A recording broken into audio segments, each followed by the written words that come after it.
Kuangalia uwezekano wake wa kuweza kufika Dar es Salaam Afrika na namna ambavyo alivyotambulishwa. Tuje sasa kwenye sehemu yenyewe husika.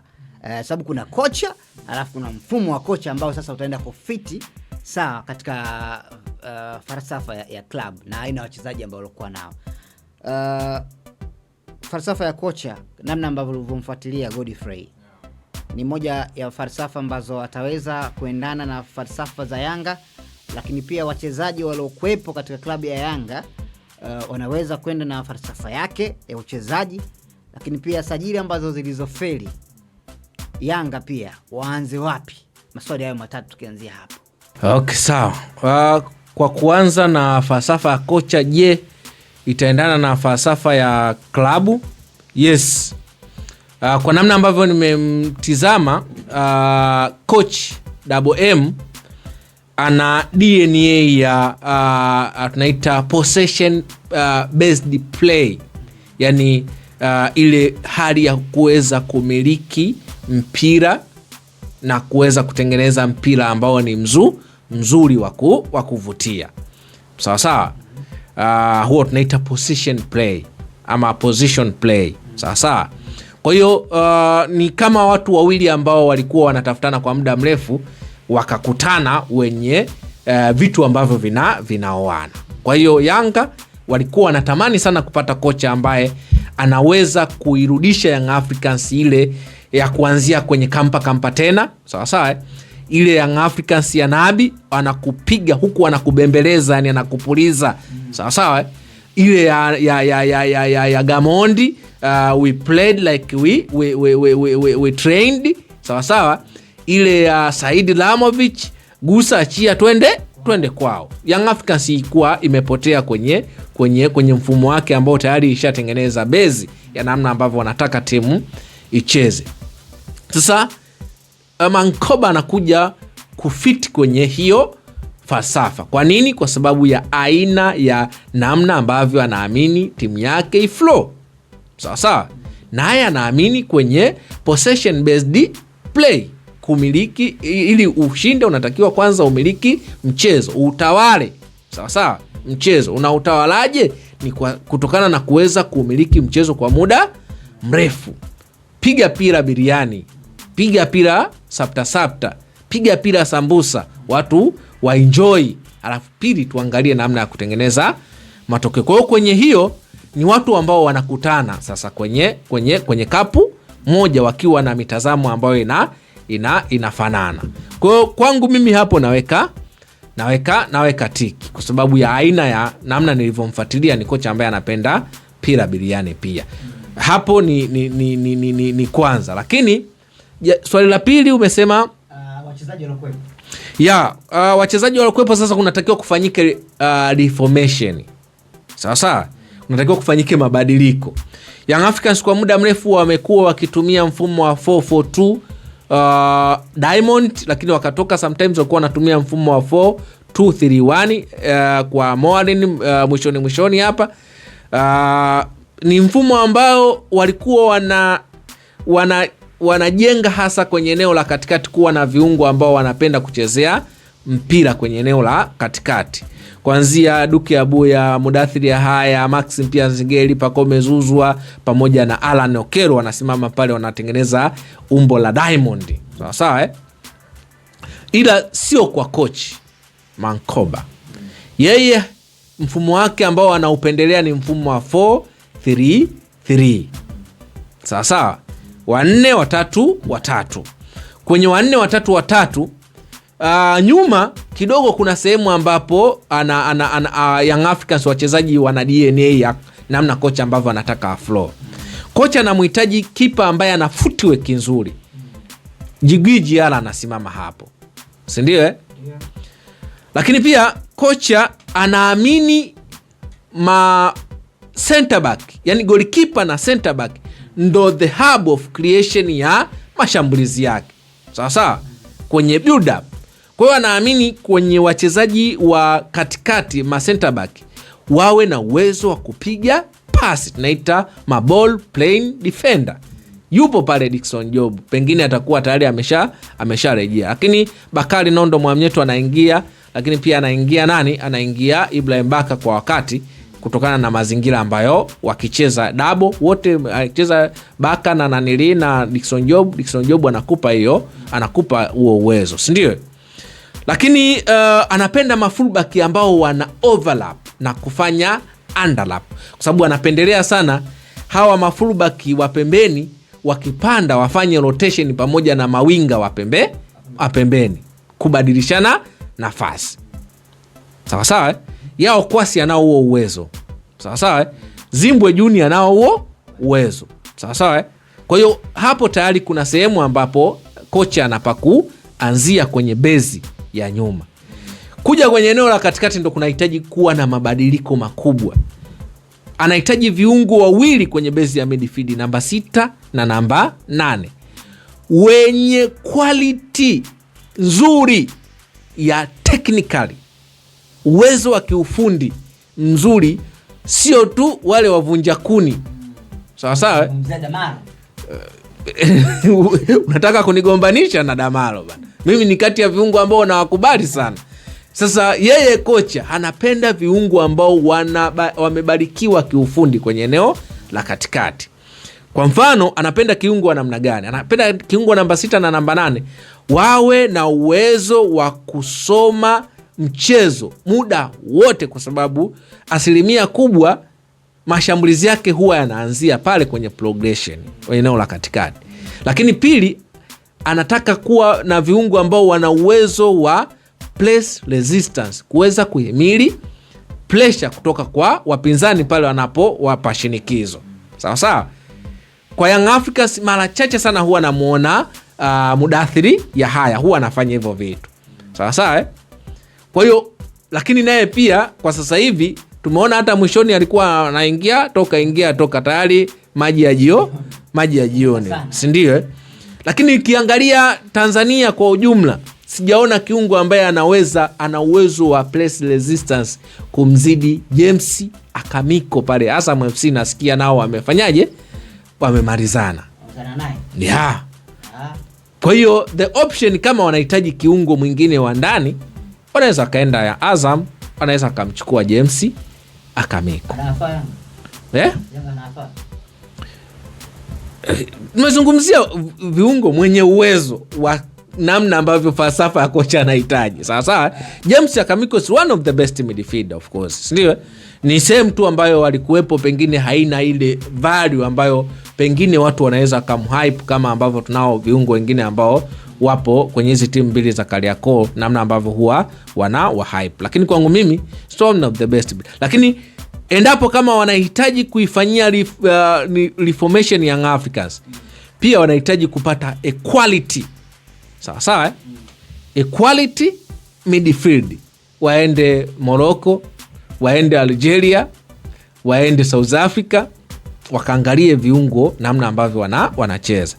Kama wanataka kushindana kwenye level ile ambayo tunazungumzia kwenye malengo ya CAF Champions League. Sawa sawa? Lakini James Akamiko anaweza kaifanya hiyo kazi, wanaweza akaanza naye. Sawa sawa? Kwa hiyo anahitaji viungo wa namna hiyo wawili wenye sifa za namna hiyo. Lakini kwenye mawinga huwa anapendelea sana mawinga wenye kasi.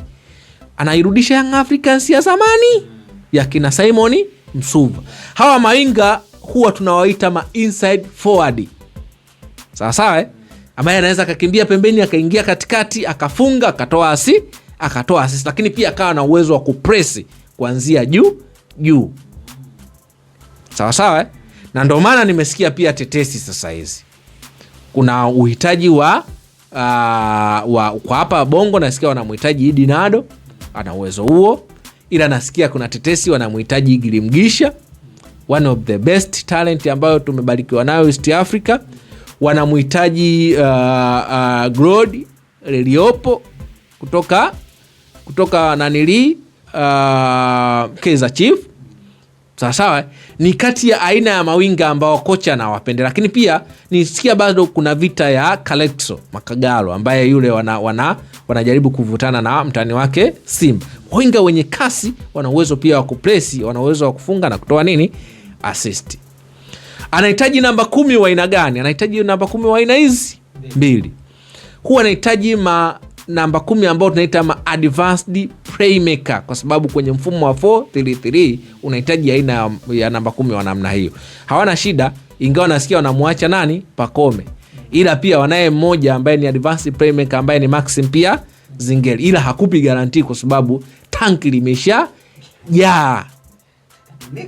si unanielewa Kwa kuna uhitaji wa namba 10 mwingine ambaye anakuwa na instinct kama za either Pacome ama nani ama Maxi pia Zingeli, ila pia huwa anahitaji namba 10 wanaita classical number 10 ama ile tunaita traditional number 10.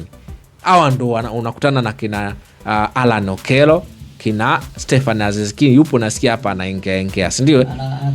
Anazurura. Kwa hiyo lolote linaweza kutokea. Lakini pia kwenye striker huwa hahitaji striker ambaye ni target man.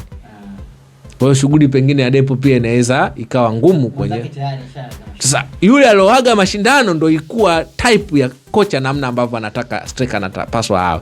Ila Clement Mzize pia anarejea, ni kati ya mastriker ambao ni mobile, striker ambaye anaweza katokea pembeni akaingia katikati, striker ambaye anaweza ka drop in, striker ambaye anaweza katengeneza combination play kwenye eneo la ushambuliaji.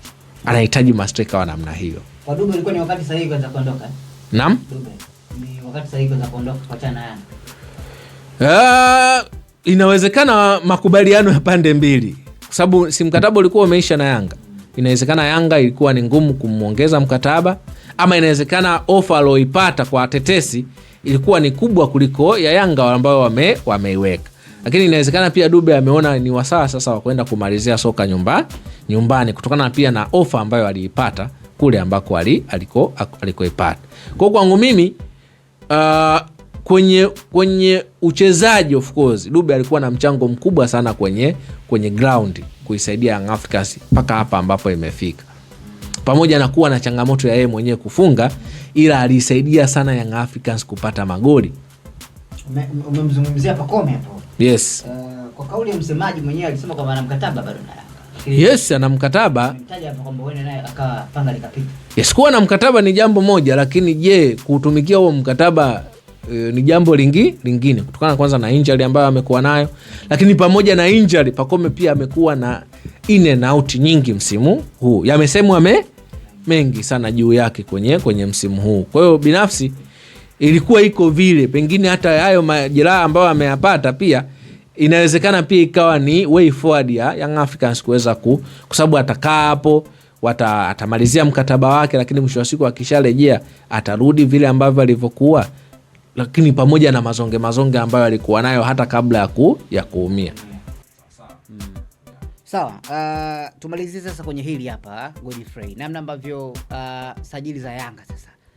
Sehemu gani waboreshe, watu ambao tayari Hersi, tetesi zako ambazo kwa jicho lako la pasi master zile ambapo unaona wachezaji gani wanafaa wanafiti wa Yanga kuweza kuwasajili, taarifa zingine ambazo tayari zishakamilika kwa wachezaji baadhi ambao pengine za kikachero tayari Yanga shamalizana nao. Upande wako unazungumza si kama katokea msimu uliopita ule wagenanilia, tunaaminishwa kwamba wakina Koma wachezaji, lakini mpaka msimu unatamatika hata mechi 10 yafikishe bwana.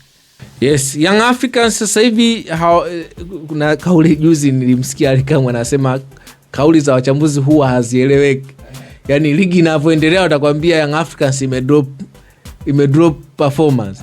Ligi imeisha wanakwambia Young Africans inahitaji marekebisho mengi. Kwangu mimi no, Young Africans inahitaji reform mazima. Inahitaji kureform kikosi chake. Kwa nini? Kwa sababu Young Africans ishafika kwenye prime. Hapa ilipo inafanyaje? Ina drop. Kwa hiyo kama ina drop, kuna maeneo mengi sana ambayo Young Africans ilikuwa ni dhaifu, ila ilifichwa kutokana na matokeo na mazonge ya ligi yetu ambavyo ilikuwa inafanyaje? Inaenda. Si ndio? Kwa hiyo kwangu mimi inahitaji reformation kubwa sana kwenye first 11. Sawa. Kuanzia kwenye eneo la center back, wanahitaji pia center back mwingine ambaye atakuja kuongeza nguvu kwa hawa watatu, kwa sababu Ibrahim Baka naye amekuwa mchecheme ingia toka. Bakari Nondo Mwamnyeto ndo hivyo, gari linawaka, kuna muda gari linazimia kwenye gia. Dickson Job yes, lakini amepata majeraha kwa muda mrefu, hatujui nini ambapo atarejea. Si ndio? Kwenye mbavu za kushoto na kulia wanahitaji nguvu. Sawa.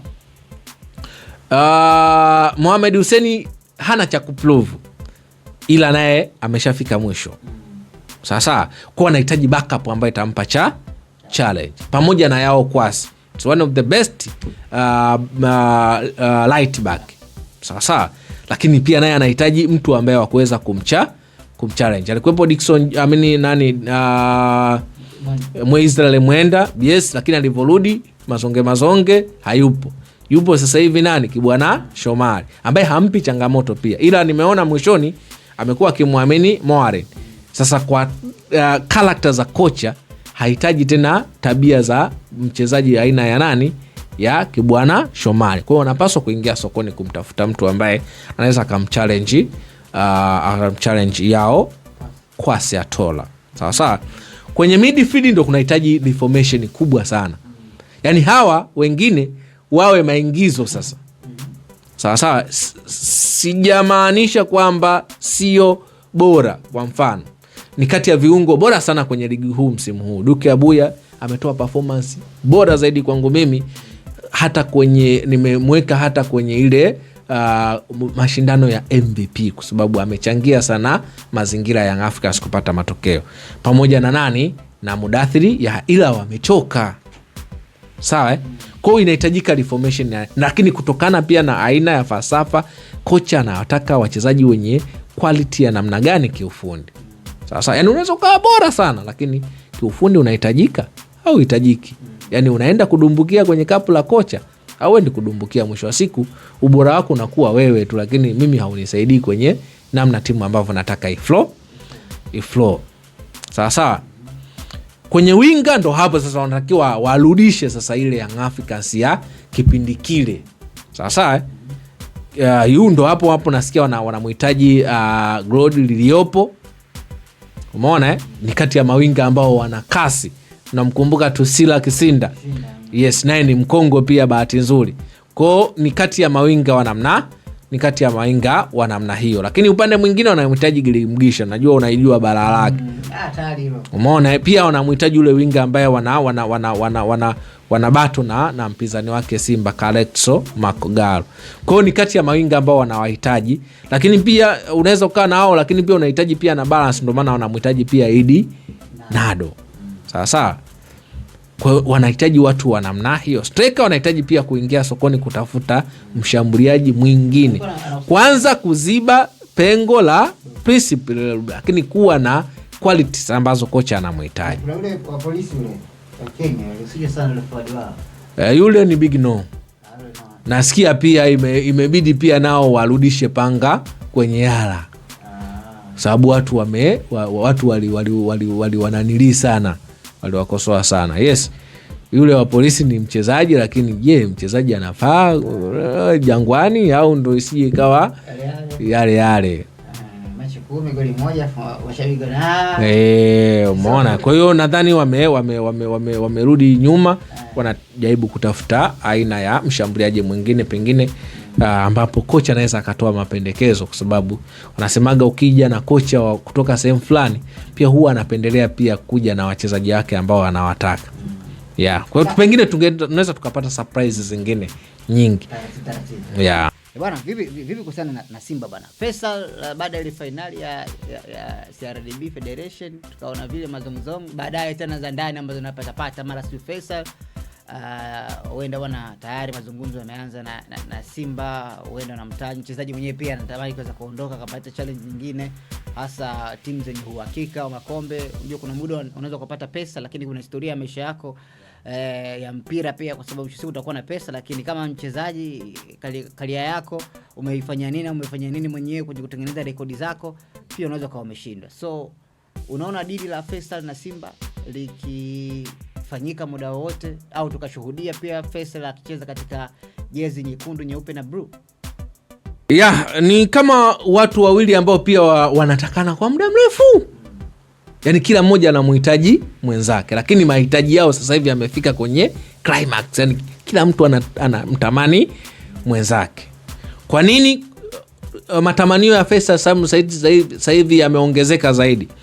Kwanza kutokana na nature ya timu ya Azam FC. Sawa.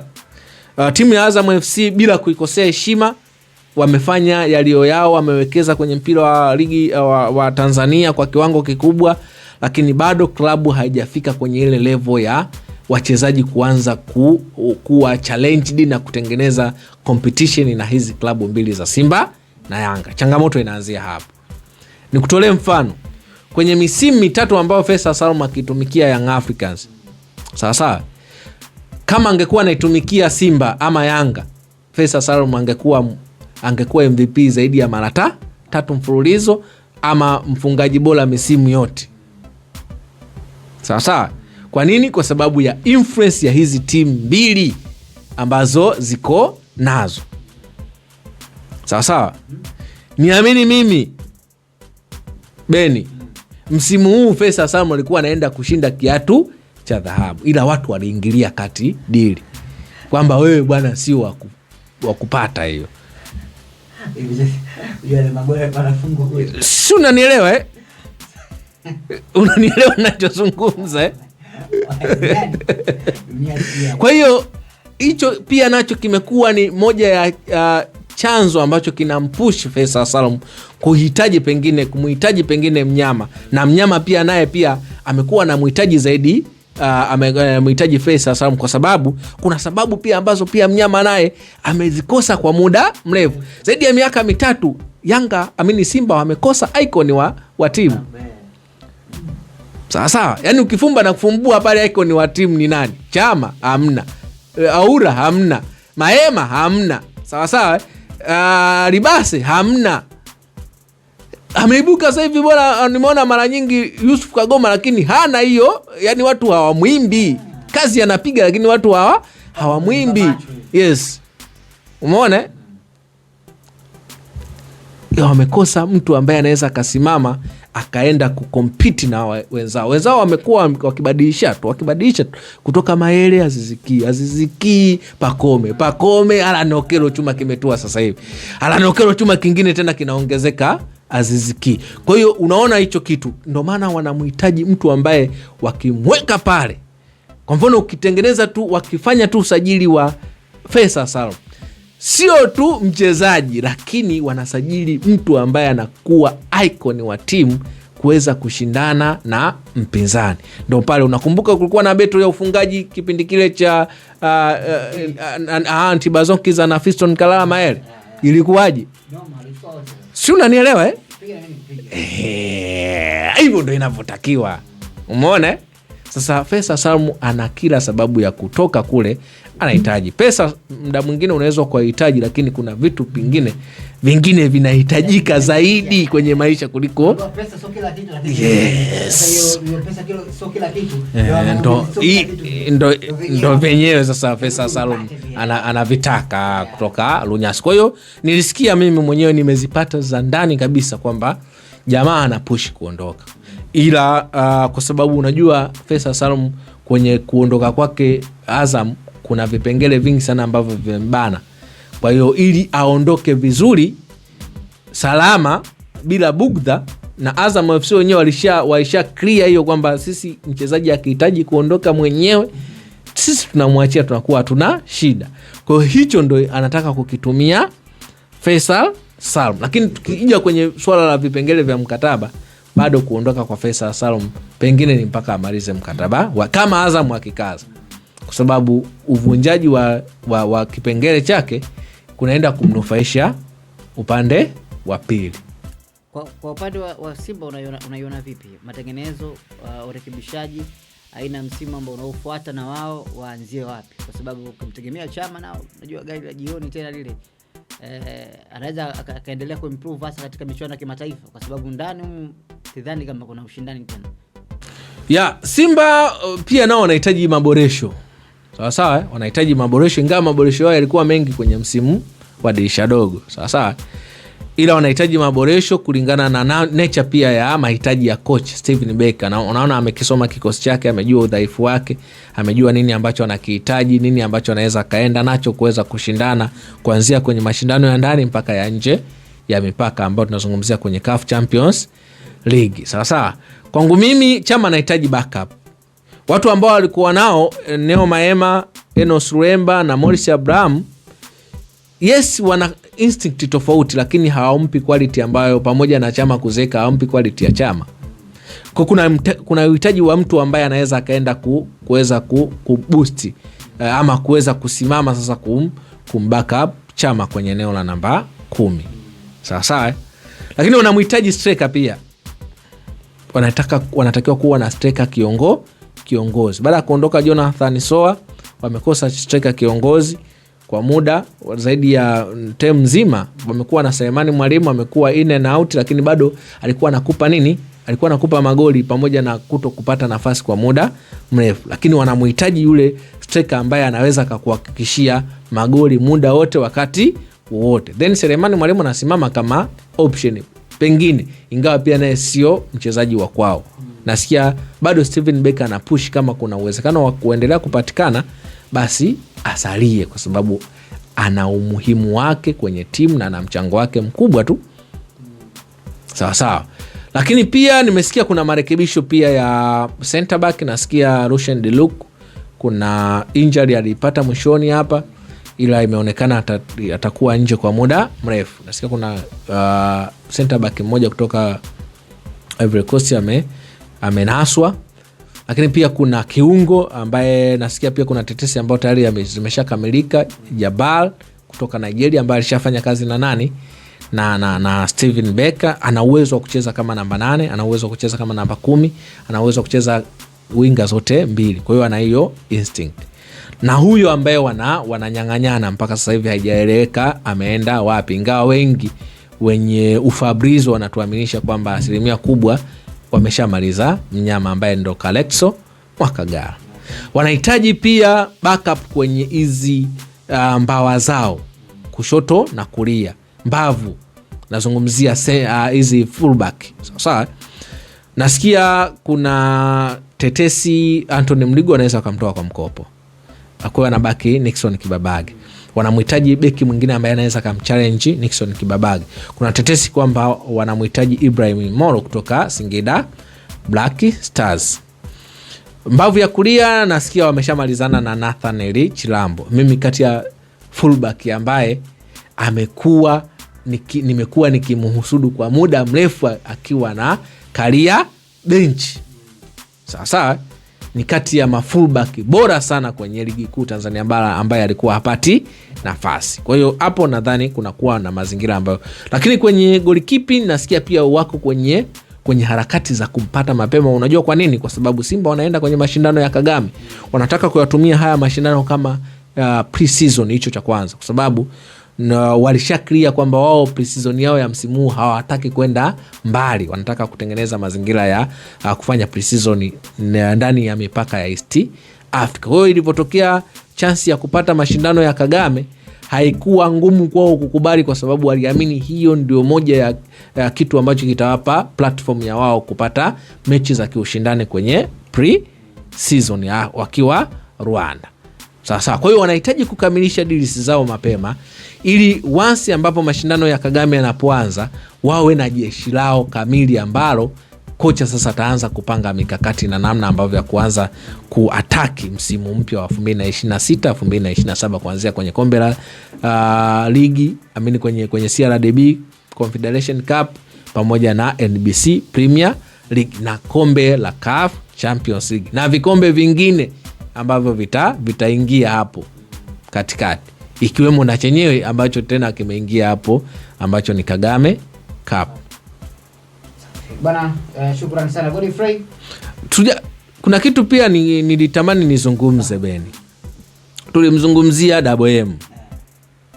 Tulimzungumzia mafanikio yake, tulizungumza matamanio ya Young Africans, tulizungumza namna ambavyo wataenda kuoana kwenye falsafa, kwa sababu ni watu ambao wanakutana kwenye DNA ambazo zinafanana, kocha na DNA ya mpira mzuri. Yanga wanatamani kuwa na kocha mwenye DNA ya mpira mzuri, lakini huyu bwana ana changamoto.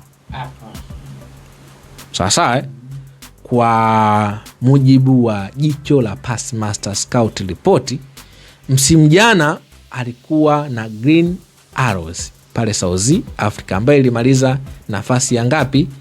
Nafasi ya 6, lakini kwenye hiyo nafasi ya 6 ameonyesha uimara kwa timu yake kushambulia akiwa na magoli 34, ila kuna changamoto kwenye defensive solidity, ameruhusu magoli 33. Kwa hiyo imagine ana +1. Kwa hiyo kwenye kushambulia na kucheza mpira mzuri pia kuna changamoto ya kocha kuruhusu magoli, na nimejaribu kupitia baadhi ya comment. Waandishi wakubwa South Africa wanampongeza sana kwa yeye kumove, kwa sababu amepiga hatua, kwa sababu wanaamini watu wao wanavotoka kutoka South Africa kuvuka mipaka, wanaamini wanaendelea kuitangaza South Africa. Lakini wakiwepo mule ndani, kuna comment nyingi sana ambazo nimezipata kuhusiana na changamoto ya coach, kwamba amekuwa timu yake ni dhaifu sana, hasa kwenye kufungwa magoli ya counter attack kwenye kipindi cha mpito, wakati timu inashambulia, sababu anapenda fullback zake zote zipande. Anakuwa na viungo wangapi? Wawili. Ndio maana anapenda viungo ambao wana uwezo wa kiufundi wa kuweza kuhimili shinikizo kwa mpinzani, lakini unaweza kuhimili mara zote kwa anaachaga mabeki wawili, viungo wawili. Unaikumbuka ile Simba ya Fadu Davis? Mabeki wawili, viungo wawili, ikija tu imo sawa. Kwa kuna sehemu ambayo kocha pia ana changamoto hiyo, lakini changamoto nyingine ambayo pia inaweza sio changamoto, ikawa changamoto kwa Young Africans, kocha kuwa na misimamo sawa. Unakumbuka misimamo ambayo alikuwa nayo Romain Folz. Sasa Romain Folz unaambiwa ndo baba yake ni Mankoba sawa. Hapendi kupangiwa timu. Unajua na unafahamu timu zetu za Kariakoo zilivyo. Kuna kipindi nasikia Mdathiri haya aliumwa, lakini nasikia chezaje bwana, ameumia, kacheza kweli, katoa pasi ya goli, baada ya hapo akalala tena. Sio, unanielewa? Kocha hapendi hivyo vitu sawa. Lakini pia kocha sio muumini wa kupraise wachezaji, yani anaamini wachezaji wote ni sawa. Tofauti pia na taratibu ama tabia za timu zetu za Kariakoo, kwamba Pacome ni Pacome, agusu. Anaamini kama Kibwana anaguswa, Pacome ni nani ambaye asiguswe? Wote wachezaji wanakuwa sawa, kwa sababu wote wanaitumikia Young Africans kwa maslahi ya Young Africans. Kwa hizo ni changamoto ambazo kwa namna moja misimamo yake, na makocha wengi ambao wamekuja pia na misimamo imekuwa ni changamoto. Unakumbuka issue ya Patrick Osem pale Singida Black Stars, ni msimamo wake wa kuwa gomea wajomba kule, unaona mgomea kaka, inakuaje bwana, napita na wewe sawa. Kwa vitu kama hizo kuna changamoto ya namna hiyo ambayo pengine pia inawezekana ikawa managed kulingana na muktadha ambao wao wanahitaji matokeo ya namna gani. All in all, tuwapongeze Young Africans kwa kupata kocha South Africa, lakini pia mimi niwapongeze South Africa kwa kuweza kuanza kuzalisha makocha wa kutosha mpaka kiwango cha kuanza sisi kupata debi ya hawa makocha kwenye timu zetu kubwa mbili. Assignment kwa Tanzania, na sisi timu zetu hizi zianze kuwatengeneza makocha wao, na pengine tuanze kutoa makocha kwenda Burundi, Rwanda, kama tunavyopokea makocha kutoka Burundi. Umeona Okay. Ya, kwa hiyo la kumaliza ni hilo tu. Lakini tarehe 12 kinawaka. Nanili kombe la nanili la nini? Sio Kagame, kombe la ufunguzi wa ligi, Community Shield. Community Shield. Okay, tarehe 12 mwezi wa 8. 14 ligi inaanza. Kwa hapa anacheza ni Simba na Yanga. Burudani. Bingwa wa ligi, bingwa wa FA. Jamani, kwa mapema kabisa tunashuhudia. Mapema sana, ndio maana nikwambia dabi ya Kariakoo, dabi ya Madiba. Wale wote ambao mpeni mpira, tunawaambia mnakosa vitu vingi sana kwenye maisha yenu. Moja ya kitu ambacho wao starehe kubwa mpira una raha yake bwana. Hasa pande zote mbili zikisajili vizuri, kocha wazuri, unapata burudani, wewe unasema yes, tunaenjoy. Unajua kuna kitu pia ambacho pia ambao watu tunapenda mpira pengine tunakijua au hatukijui. Huwa wanasema the only thing about football is not football itself. Okay. Nitoka kukwambia hapa, Faisal Salum analia muda mrefu sana kuwa mfungaji bora, kuwa MVP. Sawa sawa, sio sababu za kimpira, ni sababu za nje ya mpira.